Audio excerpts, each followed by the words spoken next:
Right, so my name is Presley Wells, and I am part of a group that is interviewing people in the county of Saline County for a history project. And we aim to preserve, share, and celebrate the rich history of the county through the project. So, can you tell us your full name and where you were born? Phyllis Moore, born in Marshall, Missouri. All right. How long have you lived here? And if you weren't born here, what brought you from here? What brought you here? I was born here. I lived here until I was 5.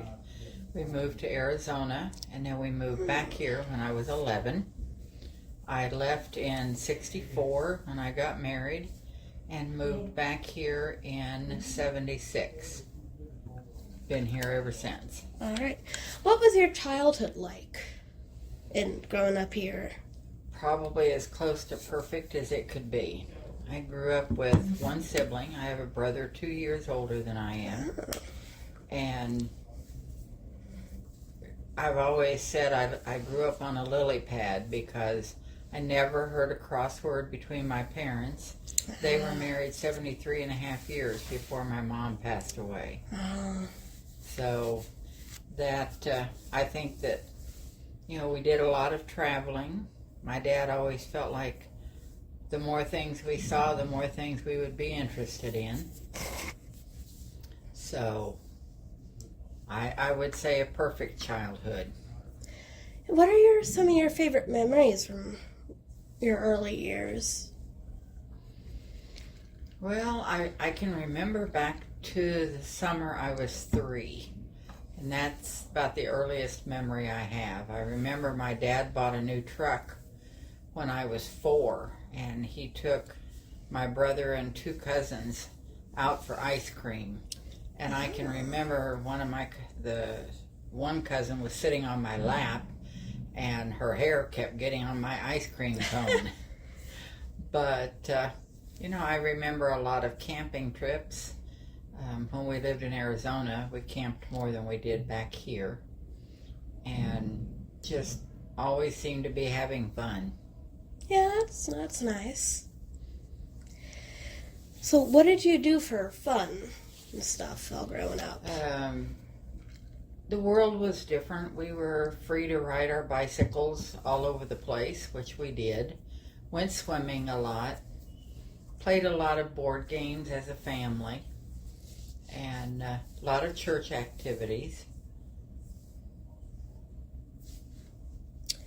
So, what school did you attend, and what was it like? I went to grade school, started kindergarten here in Marshall. When we moved to Arizona, they didn't have kindergarten, so I only got to go 1 semester. Then I went to first grade. When we moved back here, I was in 5th grade or 6th grade, and went to a 2-room schoolhouse. They had 4 grades in one room and 4 grades in the other room. And then in February of my 8th grade year, we moved into town from the country, and so I went to the junior high, as it was called then, at what's now Beaker. It was in the basement floor, the ground floor of Beaker was middle school. Graduated from Marshall High, so a Marshall owl for sure. Yeah. So, what was it like getting to school? Like, what was the travel process?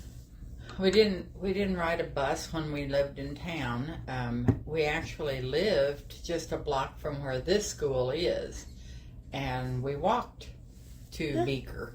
So that was quite a little hike. Didn't matter what the weather was. Of course, girls couldn't wear pants to school back then, so you and your bare legs took off for school. And my brother rode a bicycle quite a little bit to school, but I didn't. I did more walking than biking. Yeah. What were the classes like then? Like, what classes did they offer and stuff? I think very different from today. One of the classes that we had that I'm really sorry they no longer have is a true home economics class. Yeah. You know, they taught sewing and cooking, and I was very fortunate. I had a teacher, it was her first year out of college, Miss Berry, and for home ec. And my mom was also a very good seamstress. So between the two of them, I learned a lot, and I could teach Miss Berry some of the things my mom had taught me and teach my mom some of the things that Miss Berry taught. We weren't allowed to have drinks in the classroom like they do today. Yeah. And, you know, just, I really don't know, not having anyone in the public school now. We have one grandchild that's still in elementary school, but she goes to a parochial school in Alma. And so I'm not sure what all classes are available now to compare. Yeah. I do know they had driver's ed back then. That was a good thing. Yeah. Definitely would benefit a lot of people nowadays. Yes. Who are some teachers that you remember from your education? The teachers? Yeah. I could probably name every teacher I ever had. I remember my first grade teacher's name was Miss Grassy, because I thought Grassy was such a funny name. Yeah, that's what it is. We had good teachers for the most part. Had one teacher that didn't particularly like girls, so the boys got a little bit better grades than the girls did and got called on a little bit more often. But for the most part, I think we had good teachers. Our English teacher was Miss Connell, who lived to be 103. Wow. And I never hear anyone say, I'm done now, that I don't think of Miss Connell, because that just gave her goosebumps. She would say, cakes get done, people get finished. And it kind of drives me crazy on a computer when you have to click done. I think, no, I'd really rather click finished. What extracurriculars were you involved in school? I was in FTA. Do they still have that, the Future Teachers? Yes, they actually do, yeah. I was involved in that, and I was a Red Cross volunteer, so I went to work at the hospital, not a job, but as a volunteer. Yeah. I worked at the hospital my sophomore and junior year. Was in choir, and seemed like I was involved in a lot of things. That was something my parents really wanted us to do, to be involved the years that we could be. That makes sense. And that's all I can think of right now, and I know there's more than that, but... So, what was your life like after high school? Like, did you go to college? Anything I didn't like then. Okay. I got married shortly out of high school. Married my high school sweetheart. Oh, that's sweet. We were married 13 years, and then I usually jokingly say I got traded in on an older model. And so we had 3 kids at that time, and the kids and I moved back to Missouri then. And then a year later, I ran into a guy that I had known back when my brother and I were young, and then we married, and we're married 46 years, 3 months, and 21 days before he passed away. Oh, a long, good marriage, I hope. Yeah. Yes. So, like, what was your family like after high school? Like, We stayed very close. My brother and I still are very close. We came back to Marshall quite often to visit, and a lot of cousins that I'm still in contact with on a fairly frequent basis. On my dad's side, I was the only girl cousin. The rest of them were all boys. oh, And on my mom's side, there were 17. And some of those are no longer living, but the majority of them are. are there any businesses or buildings or things like that that were in the town before, but have since been done away with? Oh, lots. There was a beautiful had been a home that then was the Chamber of Commerce. Gorgeous building right across the street from the post office. And they tore it down and built the city hall that's there now. There was a Presbyterian church on Odell that burned. Where Tower Realty was a Chevy dealership. Town pretty much ended at the intersection where Dairy Queen is now. And Arrow Street, when I was a kid, didn't go all the way through. So it ended at Benton Street, which is where there's a barbecue place, Plowboys. Oh, yeah. That's where Arrow Street ended. There was no bypass that came around, where Walmart and all that is now. The 40 highway was also Eastwood Street. There was not a highway that went out and around like it does now. You came on in and went right on out Eastwood to go to Arrow Rock or wherever. Yeah. What are some distinct memories of the culture growing up that you have?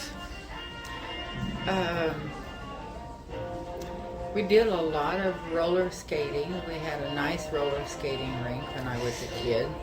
There was a teen club that was up over a building, whereas now the corner of the Christian church. Do I need to push that shut? Yeah, I'll get it. A lot of church activities. I don't think people were I think we all, especially my friends, sometimes I'd go to church with them, sometimes they'd go with me. Spent a lot of time with friends on the weekends having what we called bunking parties. I think now they call them sleepovers. Yeah, that's sort of what they are. Mm-hmm. And so is that the kind of culture you had in mind? Okay. Music, TV stuff as well. Well, I didn't have a TV until I was in the 8th grade. And my parents felt like that it wasn't really the ideal thing. I take it back, we had one for about a year, and I remember when I was in the 2nd or 3rd grade, and I remember my mom saying, that box in the corner is going to be the ruination of family life. And we did do less as a family when we had a TV. So they didn't keep it. It was gone, and we spent a few more years without it. But, again, we did a lot of board games. We played croquet outside, had water fights with the garden hose, and things that a lot of parents would have never gotten involved in. And my parents were very involved with us as kids. That's nice. What are some things that you're proud of in your life? I'm proud of our 4 kids. We have a retired military. He was in the Army. Then a year younger than him is a preacher. And our daughter is I'm not sure what her title is, but she's over the CASA group in Saline County and Lafayette County. And our youngest son is the director at the Missouri State Fair. Cool. And we also have 8 grandkids, 7 living. And, I'm proud of my career. I didn't go right out of school, but I did at 29. I started college. And I have a licensed practical nursing and worked at Fitzgibbon Hospital for 39 years. And I'm proud to say I loved my job as much the last day as I did the first. I also did in-home daycare for 13 years and thoroughly enjoyed that. And, I was proud to think that I had a little input in kids forming as they were growing up. Yeah, you definitely would have with the in-home daycare. Yes. Yeah. So, how's the community overall changed over the years? Well, I don't think we are as sociable as we used to be. You know, I remember that almost every Sunday you either went to someone's house for dinner or someone came to your house. People don't do that as much anymore. I don't think that even families get together as much as they used to. I'm not sure, you know, in high school you've got your friends and you're kind of a select group. After you're out of school, that changes a little bit. And I do have a lot of good friends. I have friends that everywhere we lived, I've lived in Missouri, Arizona, Kansas, Florida, Michigan, and Virginia. So I've moved a lot and still in touch with friends from at least 3 of those places. Nice. But I think that the main thing is I don't think we are as sociable as we used to be. What are some big events that have happened, like the biggest events in the town during your lifetime so far? Well, in my personal life, having a marriage dissolved was a big event and not something that you want to see happen. But at the same time, when I married my late husband, I was very, very fortunate. He told the kids, I had 3 at that time, and he told them as far as he was concerned, the only steps we'd ever have in our house were the ones that we used to go to the basement. So they were never stepchildren. He was never a stepdad. And I think that is a huge thing for today. Yeah. I'm involved with the Saline County Historical Society and very excited that we hope to have our museum open this year. And I think that will be a wonderful thing for Saline County, not just for Marshall, but for the entire county. I remember when we had the reenactment of the Battle of Marshall. Oh, yeah. And my sister-in-law and I did more of that than my husband and I did, but did a lot of that. And of course I was an adult. I was a senior in high school when John F. Kennedy was killed, sitting in senior English class. You never forget where you are at times like that. Was an adult when the Challenger exploded. Very well remember when 9/11 happened. I came home from work that morning because my whole 39 years at the hospital I chose to work night shift. I came home that morning and as I laid down I saw something on TV with a fire, but it didn't really occur to me what it was until I got up that afternoon. And our oldest son was there for part of the cleanup from 9/11. Oh, cool. So, you know, that has always stood out for sure. How do you think some world events, like some you just named, affected the city and the county? Like, how do you think? I think 9/11 affected every crevice and crack in the country. I think at that time we saw more togetherness than we had seen for a long time, and we certainly don't see that now. I don't know whether too much knowledge from news is good for us sometimes, because it's hard to know what news is true news and what news is opinions. And I think that too many different opinions have separated a lot of us. So, you know, I think that things like the war in Ukraine, that has certainly changed a lot of people's thinking. You know, I think they're concerned if you can take over one country, you can take over another. And we certainly don't want to be one that they decide to take over. Of course, when I was a kid, my dad was in World War II and then got called back in for Korea. So, you know, that was a major thing because he was gone for a little over a year and told me he would be back in time to see me go to kindergarten, and I think he made it by a couple of days. So Nick of time, yeah. So those are probably the biggest things I can think of. Do you have any advice that you would like to give to the people who are growing up in this town? Choose your friends wisely. Make sure that you are around people that will support you and help you make the right decisions.